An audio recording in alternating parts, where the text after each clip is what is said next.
All Real Monsters is a Nicktoons series that lasted 4 seasons and 52 episodes from 1994 to 1997. The series would follow young monsters as they go through the academy ran by the headmaster, the Grumble. The main focus of the show being 3 monster friends, Icus, Oblina, and Crumb. Now, just like basically all the 90s Nicktoons, I grew up watching and loving this series and still do to this day. So in this video, I'm going to be picking my top 10 favorite episodes from this classic Nickelodeon animated series, All Real Monsters. So let's get this thing started.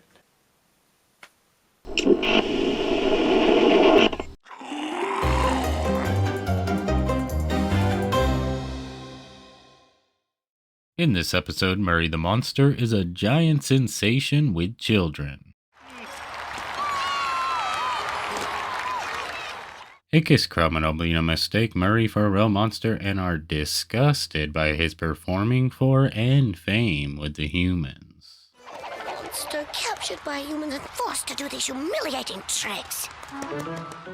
Now, there's this really funny part in the toy store where they're telling the children to terrorize their parents until they buy them a Murray the Monster toy, and I have to admit, it's pretty funny. Daddy to buy you a Murray doll, and if they don't, cry really loud until they do. Back to the monster friends. Oblina concludes that they must save Murray from these horrible humans, myself included. I mean, all monster kind is in jeopardy. If humans don't fear monsters, then their scaring days are over. So they go in for the rescue, but things seem even worse than they imagine. Monsters are people too. Blasphemy.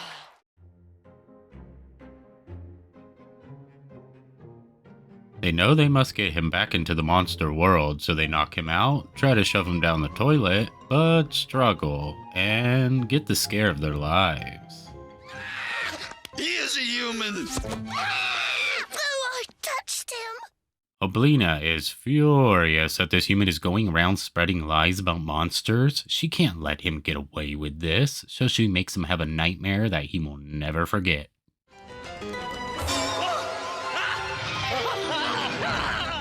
Monsters Don't Dance is a fantastic first season episode. I like how the kids are crazy into monsters in this episode. Now, one of the reasons the creator of the show wanted to do a show about monsters was because his own children liked monsters. And if you watched All Real Monsters, you were probably a fan of monsters. So it's pretty cool that they would play that out in this episode, that kids really do like monsters.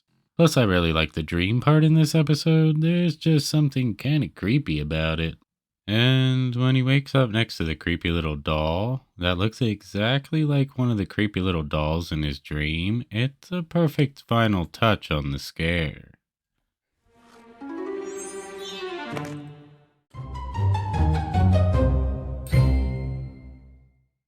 Showdown is the 4th and final season episode and Simon the Monster Hunter's last episode. And this time he's called upon 3 of the world's greatest hunters for what, you might ask? Well, to catch a monster, of course, and the one that gets the monster gets the cash. I told you I had a job for you, and this is what it pays. Now, Simon must hate Icus the most because that's the image he shows the hunters, and that's exactly who they all end up going after. Things at first go how you might expect them to. Icus escapes all of them while making them all look like fools. You go, dang polecat bunny-looking monster thing! This only enrages the hunters who don't like looking like fools. Now the hunt has changed. The monster must be killed and cut up into little pieces. Weirdly, as much as Simon hates the monsters, he doesn't want this to happen, so he sets out to save Icus. Yep, that's right. Someone the monster hunter's going to try to save a monster, even if it is to have the monster for himself. If I take all this stuff, I can keep those guys from getting my monster. And it's a good thing too, because these hunters have Icus cornered until Simon swings in for the rescue. No, this is actually my favorite Simon part in the entire series, as him and Icus work together to get rid of the hunters.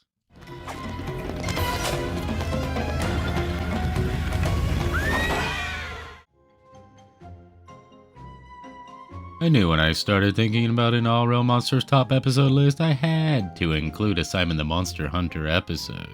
And to me, this is my favorite. Like I said, it has my all-time favorite segment part, plus it's with my favorite character in the series, Aaahh, who happens to be the only monster in this episode. Plus it ends with giving you the feeling that Simon will continue to hunt monsters, which is a great send-off for a great character.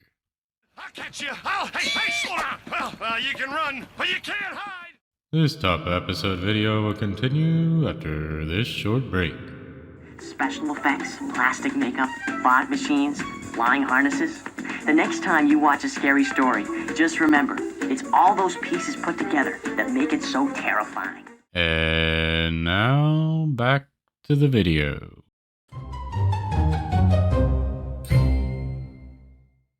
There's a new carnival in town, and it has an attraction called Monsters Are Fun. And well, this ride is making children think monsters are fun and cute. And this is something the Grumble cannot stand for. Monsters are so cute. Turn it off. Turn it off. I mean, they can't let humans go on feeling that monsters are cute. This is just bad for all monster kind. That's why he's ordering his two top students, Oblina and Crumb, to scare the delights out of the humans at this attraction and shut it down permanently. Aren't you forgetting something?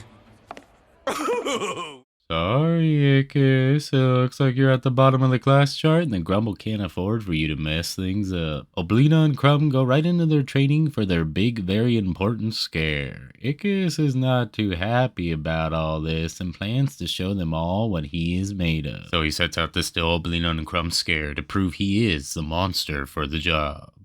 That's better. This does scare off the little children, but it also gives the attraction a quick reputation as a ride to see for all the, well, I'm just going to call them the Tim Burton type people. They say this ride's really rad, man. Like watching 5 horror movies at once. The ride becomes extremely popular, which is not an unusual situation for Aaahh to make things worse, and like usual, Oblina and Crumb have to come to save his butt.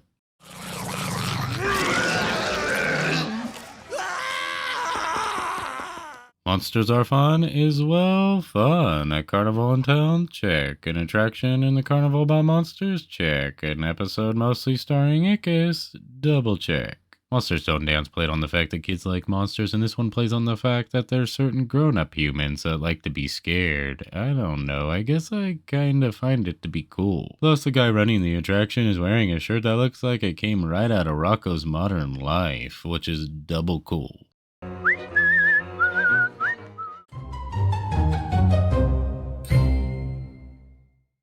Aaahh is fascinated by a magician's hat, and Oblina, of course, is not impressed. It's the hat. It is a boa.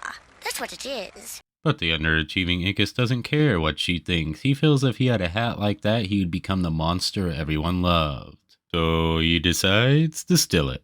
I did not steal it. When he wasn't looking, I grabbed it and ran. Just like Oblina, the other monsters are not impressed, just angered that he wasted their time. Now this is when the episode gets really good, as when everyone is sleeping, a bunny comes out of the hat and wakes Aaahh. He then follows the bunny into the hat, as if he was Alice following the white rabbit.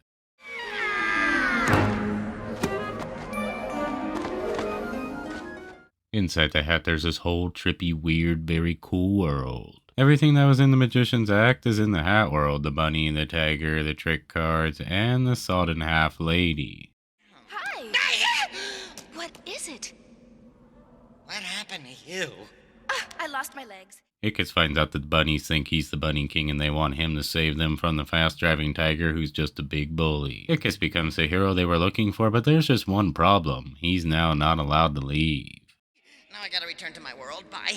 You can't. You're the Bunny King. Oblina and Crumb hear Aaahh's cries for help from the hat and race to return him to the magician. And once they do, Aaahh is released and wakes up screaming in his bed as if it was just a dream. Cuts off is one of those episodes where they decided to do something different than their usual type episode and do something really cool. So there is a question to be answered by the end of the episode. Was it just a dream, or did Aaahh really go into the cool hat world? Well, that's for the individual person to decide. It just seems so real.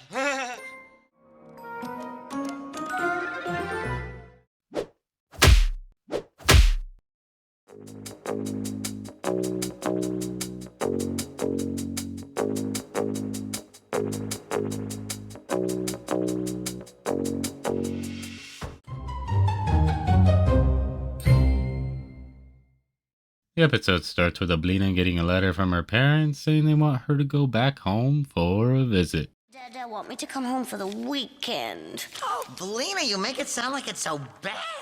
So it's pretty clear that Oblina's not thrilled about this, as she comes from a rich background where mom doesn't accept her wanting to be a monster who scares. Simply because rich monsters are above that and are definitely too good to have friends like Crumb and Ickis. Uma, what are these? These are my friends, Mumsy. I see. So it's obvious that Oblina's mom wants to control her daughter's life, and sadly Oblina's caved into her ways and plans on leaving her scaring days behind.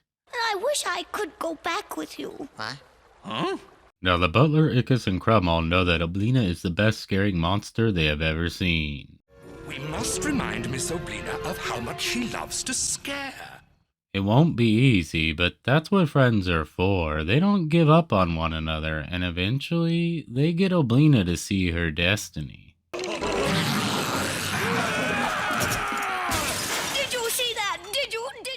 Lifestyles of the Rich and Scary is my favorite Oblina episode in the series, and yes, it's the type of story that has been told many times. A child that comes from a rich family that wants to follow their own path, but the parents want them to follow the path they've always been expected to. So no, it's not an original type story, but that's okay. To me, it's all about how well it's done, and the Aaahh Monsters does it really well. I also like the butler in this episode. He was the one that always encouraged Oblina to be herself no matter what. Books you study now are much more advanced. Still, for sentimental reasons, I thought you might like it. And it's cool to see Oblina's parents. I personally like the dad the most, and I especially like seeing him finally get his spine. Sublima, your daughter has a gift. It'd be a crime to make her turn her back on that.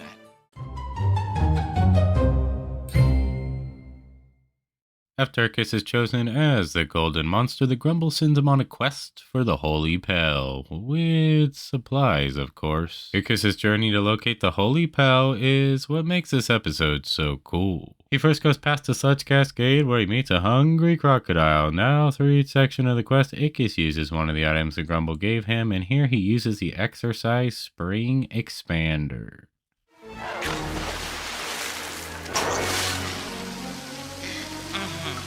He then arrives at Picador where he must use the ball of string to find the right door to choose. This leads him to Belch's Black Cavern where Ickis uses 2 trash can lids on his feet to make it to the top.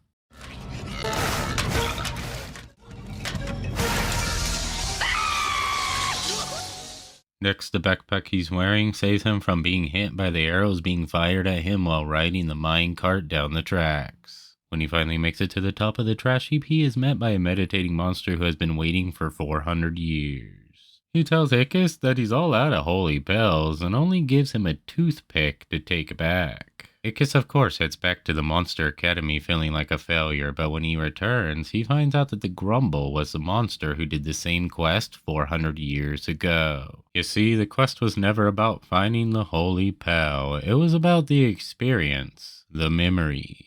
And that's what makes this episode so great. It's the adventure you go on with Ickis. It's thrilling, it's exciting, and we all learn the lesson from the quest along the way with Ickis. In the episode of Friend Indeed, Ickis meets a monster that looks a little different. Because I look like this. Ickis, who knows how it feels to look different in the monster world with his cute long ears, instantly accepts Plastook, the monster with a human face. Plastook helps Ickis, who is already late for class, go get his scare. Which ends up being in a mall, one of the hardest places to get a scare. Only a master scaring monster would even think about going in a place like that for a scare. But that's just what Plastook is, and with his help, Ickis pulls it off, impressing every monster in the academy, including the Grumble. Ickis, that was magnificent. I know.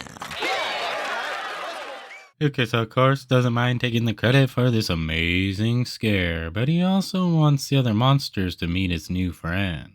But Plastook explains why he could never go back to the monster world by telling Ickis a story about how the other monsters teased him and made his life miserable because of the way he looks. Well, he did have one friend, just one shy monster who always stuck by him, but it wasn't enough for him to stay. He makes Ickis promise he will never tell anyone about him, and Ickis agrees. Plastic and Ickis go on scaring together, having a blast, becoming closer friends with each scare. So where are we going? The more time he spends with his new friend, he doesn't understand why the other monsters would judge him so harshly. He wants to believe that things have changed, and that Plastic would not be treated that way now, so he tricks him down a hole that leads him right into the Monster Academy. Ickis' point is what the lesson of the episode is, and that is that we all look different. It's who you are on the inside that matters, and for monsters, it's how well you scare that matters. I like how Crumb is the first to be so welcoming to Plastic. Hi, I'm Crumb. There better be a real... We then find out that the Grumble was a shy kid who stuck by him, and now that the Grumble runs things, judging a monster by how they look is not allowed. It's pretty awesome that they brought this kind of message into an all-real monster episode and made it really good with a great character like Plastic. My oldest friend, and one of the greatest scarers I've ever known. And now it's time for... Did You Know?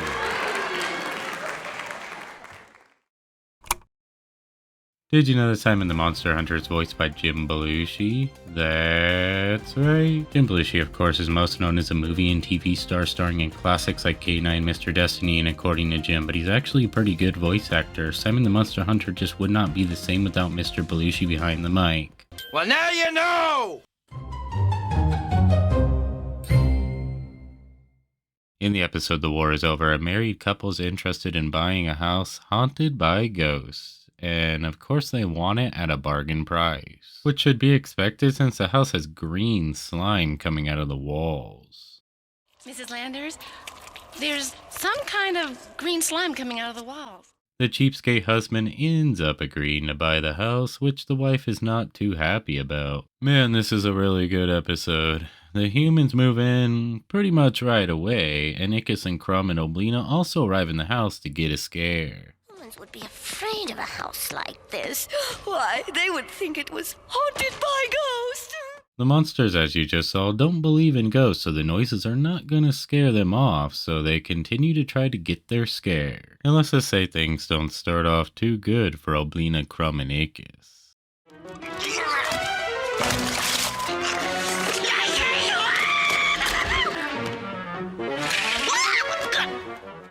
Now with the green slime spooky noises, Ickis, Crumb, and Oblina start to get scared themselves and start to wonder if this house is actually haunted by ghosts.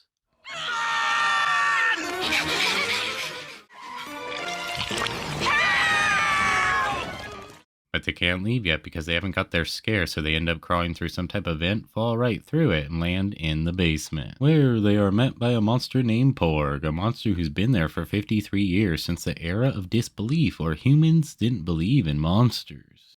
We're in the era of disbelief. Never heard of it. And it was a time when very few humans believed in monsters. You see, no one came to relieve him from his post, so he's been there scaring people off since the 1940s. The only problem is they've been scared off thinking it was a ghost, not a monster, and this only angers Oblina. But Porg was only at the academy for a week, so he didn't really get taught how to scare. So Oblina, Crumb, and Ickis decide to show him how to scare the monster way. We'll show you how to do it the monster way.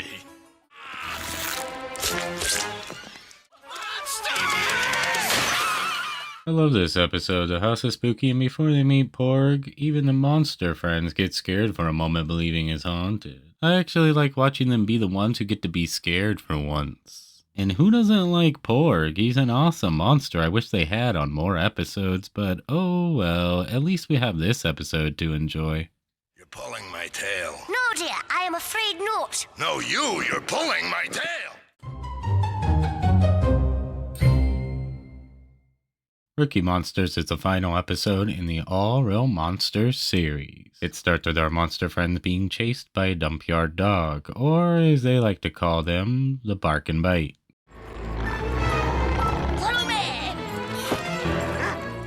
They barely escape down a trash compactor, but there's still one problem. There's no escape as the Barking Bite waits right outside the compactor. Their frustration quickly turns into our monster friends arguing with each other.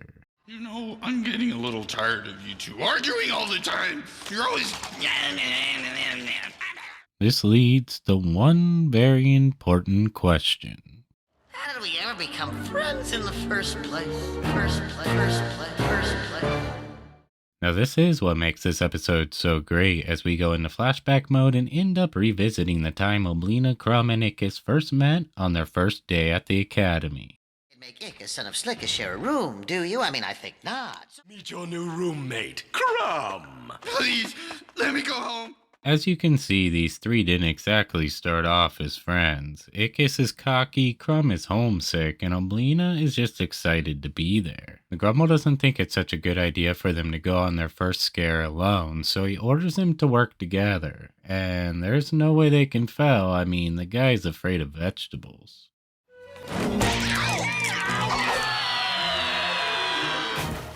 Their unwillingness to work together only angers the Grumble, who orders him now to work alone, and let's just say that doesn't work out too well either. It's a dame. Get her. It's not until Crumb saves Oblina and Oblina saves Ickis and Ickis saves Crumb that they become friends. What a great way to end the series by showing us viewers how Oblina, Crumb, and Ickis first met and first became friends. They could have started this series that way, but they didn't. We jump into the show with them already being friends. And to be honest, I'm glad they made us wait until the last episode to know how it all began for Oblina, Crumb, and Ickis. I'll never forget this day. Together forever.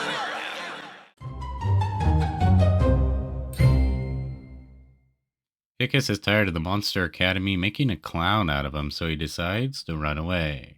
Dear Oblina and Crumb, by the time you read this, I'll be gone. He then gets chased by a Barking Bite into a condemned building where he meets an old blues man named Ellis Robinson. Now I have to admit that this blues man is by far my favorite human character that has ever appeared on All Real Monsters. Ickis tries to scare Mr. Robinson, but as a blind man, he can't be scared by no monsters. And I'm a blind man. He believes Ickis is just a runaway child who feels he's a monster on the inside and decides to teach him all about the blues. Now I have to say these are some of my favorite parts in the series. I can hear it in your voice, son. You can? You know what the blues are. I do. Sounds like to me you've been living them. Ickis and Mr. Robinson become really close, and it seems like things cannot get much better for these two new friends. But the blues doesn't stop for a blues man. Oh, they mean to tear down my building, Ickis. Put me on the street. They successfully run them off, but this blues man knows that they'll be back. Meanwhile, Crumb and Oblina are on the search for Ickis. I mean, if we want to find Ickis, we shall have to think like Ickis. The next day they show up with the wrecking ball and Ellis tells Ickis to run, but as he's running away, he sees his friend in trouble and about to lose everything. In this moment, something touches Ickis' monster heart to save his new human friend.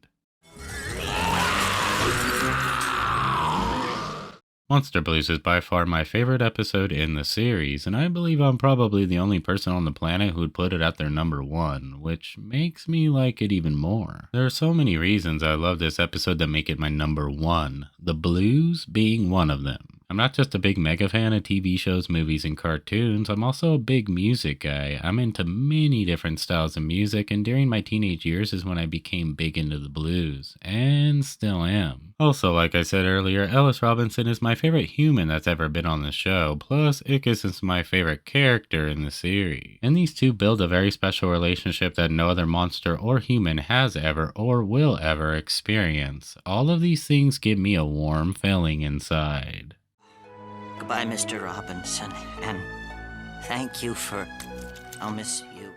Well, that's it. My top 10 favorite All Real Monster episodes. Yours may differ, and that's totally awesome. Everyone's favorite should be what they connected to or enjoyed the most. There is no right or wrong answers. I'm tough. I'm fat. Ow! On the good foot. Ow! I am fearless. Yes, yes.